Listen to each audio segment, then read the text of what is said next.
പൊയ്യാറമഠം ഓം ശ്രീ വിഷ്ണുമായേ നമഃ. ഞാൻ ഷെറിൻ, പൊയ്യാറ ശ്രീ വിഷ്ണുമായ മഠം. എൻ്റെ വീട്ടിലേക്ക് ഒരുപാട് സുഹൃത്തുക്കൾ വരാറുണ്ട്. അത് എല്ലാ മതത്തിലുള്ള ആൾക്കാരും വരാറുണ്ട്. അപ്പോൾ അതിൽ കുറേ പേര് ബിസിനസ് ചെയ്യുന്നവരുണ്ട്, കുറേ പേര് ജോലി ചെയ്യുന്നവരുണ്ട്, കുറേ പേര് വിദേശങ്ങളിൽ ഇതുപോലെ ബിസിനസ്സും ജോലിയും ചെയ്യുന്നവരൊക്കെ ഉണ്ട്. അപ്പോൾ അവർ വന്നിട്ട് മെയിനായിട്ട് പറയുന്നത് അവരുടെ സാമ്പത്തിക ബുദ്ധിമുട്ടുകളെ കുറിച്ചിട്ടാണ് എന്നോട് സംസാരിക്കാറ്. അപ്പോൾ ഞാൻ അവരോട് പറയുന്നൊരു കാര്യം, അപ്പോൾ സാധാരണ കുടുംബത്തിൽ ജനിച്ചിട്ട് അവർ തന്നെ നേടിയെടുത്തിട്ടുള്ള കുറേ സൗഭാഗ്യങ്ങളെ കുറിച്ചിട്ട് പറഞ്ഞിട്ടാണ് കേട്ടോ അവരെന്നോട് പറയുന്നത്. അതുകൊണ്ടാണ് ഞാൻ ഇത്രയും ഡീറ്റെയിൽ ആയിട്ട് അതിനെക്കുറിച്ച് പറയാൻ കാരണം. എന്ന് വെച്ചാൽ അവർക്ക് ആദ്യം വീടുണ്ടായിരുന്നില്ല, അവർ ഗൾഫിൽ പോയിട്ടും അല്ലെങ്കിൽ നാട്ടിൽ തന്നെ ഒരുപാട് കഷ്ടപ്പെട്ടിട്ടാണ് അവരുടെ ജീവിതം തന്നെ പടുത്തുയർത്തിയിട്ടുണ്ടാവാം. അവർ നന്നായി പഠിക്കാനും ഒരുപാട് കഷ്ടപ്പെട്ടിട്ടാണ് അവരുടെ ജീവിതങ്ങളിലെ ഓരോ അച്ചീവ്മെന്റ്സും അവരെടുത്തിട്ടുള്ളത്. പക്ഷെ പിന്നീട് അവരുടെ ജീവിതത്തിൽ ഒരു പെട്ടെന്നൊരു തകർച്ച വരുമ്പോൾ അവരുടെ ഈ കഷ്ടപ്പാടിൽ അവർ നേടിയെടുത്തിരുന്നു അതിശക്തമായിട്ടുള്ള ഒരു ശക്തി ഉണ്ടായിരുന്നു, ഒരു കോമ്പറ്റീഷൻ, എനിക്ക് ജയിച്ചേ പറ്റൂ എന്ന രീതിയിലുള്ള ഒരു വാശി അവരിൽ നിന്ന് വിട്ടുപോയി. അവർ സത്യത്തിൽ പറഞ്ഞാൽ അവരാകെ തളർന്നൊരു മാനസികാവസ്ഥയിലാണ് എൻ്റെ അടുത്ത് വരാറ്. അപ്പൊ ഞാൻ അവരോട് പറയുന്ന ഒരു കാര്യം, നമ്മൾ ജനിച്ചത്, ഇപ്പൊ ഞാൻ അടക്കം ജനിച്ചത് വളരെ സാധാരണ വീട്ടിലാണ്, വളരെ പാവപ്പെട്ട വീടെന്ന് തന്നെ പറയാം. അപ്പൊ അത്രയും പാവപ്പെട്ട വീട്ടിൽ നമ്മൾ ജനിച്ചിട്ട് നമ്മളുടെ ഓരോ സ്റ്റെപ്സും, ആദ്യത്തെ 1-ാം ക്ലാസ് മുതൽ 10-ാം ക്ലാസ് വരെയുള്ള സ്റ്റഡീസ് ഒക്കെ എടുത്താൽ ഇന്നത്തെ കാലഘട്ടത്തിൽ കുട്ടികൾക്ക് കിട്ടിയിരിക്കുന്ന ഒരു ഇതും ഉണ്ടാവില്ല, സെയിം ബുദ്ധിമുട്ട്. ഇപ്പൊ 1983 ഞാൻ ജനിച്ചിട്ടുള്ളത്. അപ്പൊ ആ ഒരു കാലഘട്ടത്തിൽ ജനിച്ചവർക്കൊക്കെയും ഒരു ഇതൊക്കെ എല്ലാവർക്കും വളരെ ബുദ്ധിമുട്ടുള്ള ഒരു ജീവിതം തന്നെയായിരിക്കും. ഇപ്പോഴത്തെ ഒരു തലമുറയ്ക്കാണ് കുറച്ചും കൂടി ബെറ്റർ ലൈഫ് ഉള്ളതെന്ന് തോന്നുന്നത്. കാരണം എന്ന് വെച്ചാൽ നമ്മളുടെ ആ തലമുറയിലുള്ള ആൾക്കാരാണ് ഇപ്പോൾ അച്ഛനമ്മയൊക്കെ ആയിട്ടുള്ളത്. അപ്പൊ അവര് കഷ്ടപ്പെട്ട് അവർക്ക് കിട്ടാത്ത സൗഭാഗ്യങ്ങൾ മക്കൾക്ക് കിട്ടണമെന്നുള്ള വാശിയോടുകൂടി ചെയ്യുന്നത് കൊണ്ടാണ്. പക്ഷെ എന്താ പ്രോബ്ലം എന്ന് എനിക്ക് തോന്നിയിട്ടുള്ളത്, അന്നത്തെ ആ ഒരു ഫൈറ്റിംഗ് മൈൻഡ് സെറ്റ് എല്ലാവരിൽ നിന്ന് പോയി. ആ ഒരു സാഹചര്യത്തിൽ നിന്ന് വളർന്ന് വളരെ കഷ്ടപ്പാടിൽ നിന്ന് വളർന്നു വന്നപ്പോൾ ആ ഫൈറ്റിംഗ് മോഡ് ഇപ്പൊ ഒരു കുറച്ച് സമ്പന്നരായി, അല്ലെങ്കിൽ ഒരു മിഡിൽ ക്ലാസ് ഫാമിലി, ഒരു വീടുണ്ട്, കാറുണ്ട്, അത്യാവശ്യം നാട്ടിലും എല്ലാവിടെയും നമുക്കൊരു വിലയുണ്ട് എന്ന് നമുക്കൊരു തോന്നൽ വന്നിട്ടുണ്ട്. പക്ഷെ സത്യത്തിൽ നമുക്ക് വില വന്നിട്ടുള്ളത് നമ്മളുടെ ഈ പറയുന്ന മെറ്റീരിയൽസ് കൊണ്ടാണ്. നമ്മുടെ വീടുള്ളത് കൊണ്ടും അല്ലെങ്കിൽ ഒരു കാർ ഉള്ളത് കൊണ്ടും നല്ല ജോലി ഉള്ളത് കൊണ്ടോ അല്ലെങ്കിൽ നമ്മുടെ കയ്യിൽ പൈസ ഉള്ളത് കൊണ്ടാണ് ഈ പറയുന്ന ആൾക്കാർ നമ്മളെ റെസ്പെക്ട് ചെയ്യണേ എന്നൊരു ചിന്ത നമ്മളിൽ വന്നു. സത്യം പറഞ്ഞു കഴിഞ്ഞാൽ അത് നമ്മളിൽ നിന്ന് നഷ്ടപ്പെട്ടാൽ നമുക്കൊരു വാല്യൂ ഇല്ല എന്ന ബോധ്യം ഇന്ന് തിരിച്ചറിഞ്ഞ എല്ലാവരും.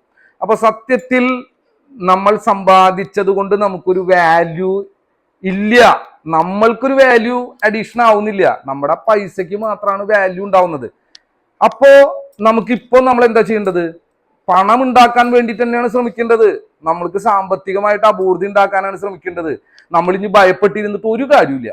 അതൊക്കെ നഷ്ടപ്പെട്ട എന്താണ്ടാവും, ഞാൻ വളരെയധികം പരാജയപ്പെടില്ല, അങ്ങനെയൊക്കെ ചിന്തിച്ച് അവസാനം പോകുന്നത് ആത്മഹത്യ ചെയ്യുന്ന ഒരു തോട്ട് പ്രോസസ്സിൽ. എന്ന് വെച്ചാൽ നമ്മൾ എന്തൊക്കെയോ ആയി എന്നൊരു തോന്നൽ കൊണ്ടുണ്ടാകുന്ന ഇഷ്യൂസാണ്. നമ്മൾ ഒന്നും ആയിട്ടില്ല. നമ്മൾ സാധാരണ പണ്ടത്തെ അതേ ഷെറിൻ തന്നെയാണ്, അതേ നിങ്ങൾ തന്നെയാണെന്നുള്ളൊരു മാനസികാവസ്ഥയിൽ വന്നാൽ നിങ്ങൾ ഫ്രീ ആയി. ഇപ്പൊ ഉള്ള പ്രശ്നം ഉണ്ടല്ലോ, നമ്മൾ സിമ്പിളായിട്ട് പുഷ്പം പോലെ കടന്നിട്ട് നമ്മുടെ ജീവിതം നമ്മൾ സെറ്റപ്പ് ആവും. ഞാൻ പറയണത് അങ്ങനത്തെ ഒരു മാനസികാവസ്ഥ നമുക്ക് ബിൽഡ് ചെയ്തിട്ട് നമ്മൾ വിഷ്ണുവായ സ്വാമിയെ പ്രാർത്ഥിച്ചിട്ട് സ്വാമിയുടെ വക ഉള്ള ഒരു പ്രകൃതി ശക്തിയുടെ ഫലമായിട്ടുള്ള അത്ഭുതങ്ങളും കൂടി നമ്മളുടെ കോമ്പിനേഷൻ ആയിട്ട് വന്നാൽ നമ്മൾ ട്രാക്കിലേക്ക് വരാനായിട്ട് മാക്സിമം വന്നു കഴിഞ്ഞാൽ ഒരു 90 ദിവസമൊക്കെ ഉണ്ടായ ഏത് തകർച്ചയിൽ നിന്നും നമുക്ക് ട്രാക്ക് കിട്ടും. ആ ട്രാക്കിൽ നമ്മൾ കൃത്യമായിട്ട് ഓടിയാൽ 1 വർഷമോ 2 വർഷം കൊണ്ടോ നമ്മൾ ഉണ്ടാക്കിയതിന്റെ സമ്പത്തിന്റെ ഇരട്ടി സമ്പത്ത് ഉണ്ടാക്കാനും പറ്റും, ഇതിനെ നിലനിർത്താനും പറ്റും. അപ്പൊ അതുവരെ നമുക്ക് ആത്മവിശ്വാസം പോവാതെ, നമ്മുടെ ഫാമിലി നഷ്ടപ്പെടാതെ, നമ്മളുടെ ആരോഗ്യം നഷ്ടപ്പെടാതെ, നമ്മളുടെ ജീവിതത്തിലെ പലതരത്തിൽ നമ്മൾ ആഗ്രഹിക്കുന്ന തരത്തിലുള്ള സമ്പത്തുകൾ നമ്മളിൽ നിന്ന് പോവാതെ നമ്മൾ ജീവിതത്തിൽ വിജയിക്കണം.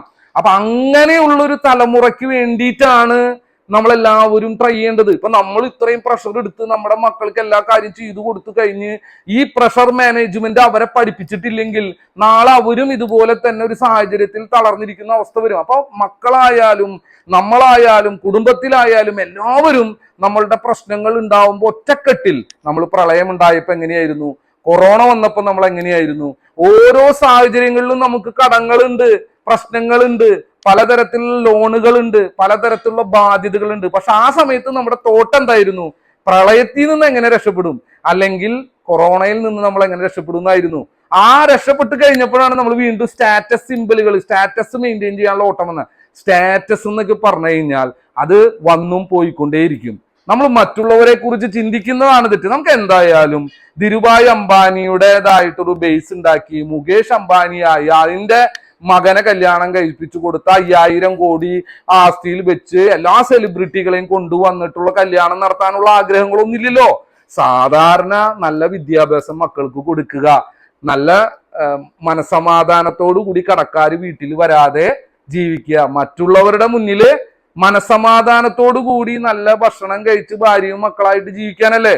അങ്ങനത്തെ കാര്യത്തിന് വിഷ്ണുവായ സ്വാമി ചാത്തന്മാരും അല്ലെങ്കിൽ നിങ്ങൾ ഏത് ദൈവമായാലും സഹായിക്കുന്നുള്ള ഉറപ്പാണ്. നമ്മൾ അതിന്റെ അപ്പുറത്ത് വലിയൊരു കാര്യമാണ് ഭയങ്കരമായിട്ട് പ്ലാൻ ചെയ്തിട്ട് പോണേന്ന് വെച്ചിട്ടുണ്ടെങ്കിൽ അത്രയ്ക്കും പ്രഷർ എടുക്കാനും അത്രയ്ക്കും ഡ്രീമും അത്രയ്ക്കും വെറു പിടിച്ച പോലത്തെ ഉള്ള ഒരു ജീവിതമൊക്കെയാണ് നമ്മൾ മുന്നോട്ട് നോക്കണേന്ന് വെച്ചാൽ അതിന് നമ്മൾ ഒരുപാട് സ്ട്രഗിൾ ചെയ്യേണ്ടതായിട്ട് വരും. ചിലപ്പോൾ നമ്മുടെ ഫാമിലി അതിൻ്റെ ഒപ്പം നിൽക്കണമെന്നില്ല. അപ്പൊ അങ്ങനെയൊക്കെ വരുമ്പോൾ ചിലപ്പോൾ നമ്മുടെ താളങ്ങളൊക്കെ തെറ്റും. അപ്പൊ അങ്ങനെയൊന്നും വേണ്ടല്ലോ. നമുക്ക് സാധാരണ രീതിയിൽ ജീവിച്ച് മുന്നോട്ട് പോയി ഒരു വീട് കടങ്ങളൊന്നും ഇല്ലാതെ കുട്ടികളൊക്കെ ആയി സന്തോഷമായി 3 നേരം ഭക്ഷണം കഴിച്ച് ലോണും കടങ്ങളൊന്നും ഇല്ലാതെ ജീവിക്കണം എന്നല്ലോ. അതിന് വിഷ്ണുവായ സ്വാമിയും ചാത്തന്മാരും നിങ്ങളെ സഹായിക്കുമെന്നുള്ളത് 100% ഉറപ്പാണ്.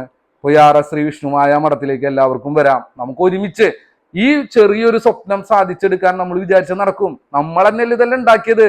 നമ്മൾ ജനിച്ചപ്പോഴേ തറയായിരുന്നു. ഇനി നമ്മൾ എന്തിനെ പേടിക്കണം? അതിന്റെ താഴേക്ക് ആരും പോവില്ലല്ലോ. അവിടെ നിന്ന് നമ്മൾ ബിൽഡ് ചെയ്താണ് ഇതെല്ലാം. അപ്പൊ നമ്മൾ ഉണ്ടാക്കിയ ആ സ്ഥലത്ത് നമ്മൾ തന്നെയാണ് രാജാവ്. നമ്മുടെ വീട്ടിലെ ബ്രാൻഡ് അംബാസിഡർ നമ്മളാണ്. നമ്മുടെ വീട്ടിലെ ഏറ്റവും പവർഫുൾ ആള് നമ്മൾ തന്നെയാണ്. നമ്മൾ തന്നെയാണ് ഈ ലോകത്തിലെ ഏറ്റവും നല്ല വിജയി. നമ്മൾ തന്നെയാണ് ഈ കുടുംബത്തിലെ ഏറ്റവും സൗന്ദര്യമുള്ള ഏറ്റവും നല്ല ആള്. അത്രയല്ലേ വേണ്ടൂ. എല്ലാവരും നമ്മൾ അംഗീകരിക്കേണ്ട ആവശ്യമൊന്നുമില്ല. സമാധാനമായിട്ടിരിക്കൂ. എല്ലാവർക്കും നല്ല വിജയം ഉണ്ടാവട്ടെ. എല്ലാവരുടെ ജീവിതത്തിലും നല്ല മാറ്റങ്ങൾ ഉണ്ടാവട്ടെ. പൊയ്യാറ മഠത്തിലെ വിഷ്ണുവായ സ്വാമിയും ചാത്തന്മാരെയും നിങ്ങളെ അനുഗ്രഹിക്കട്ടെ.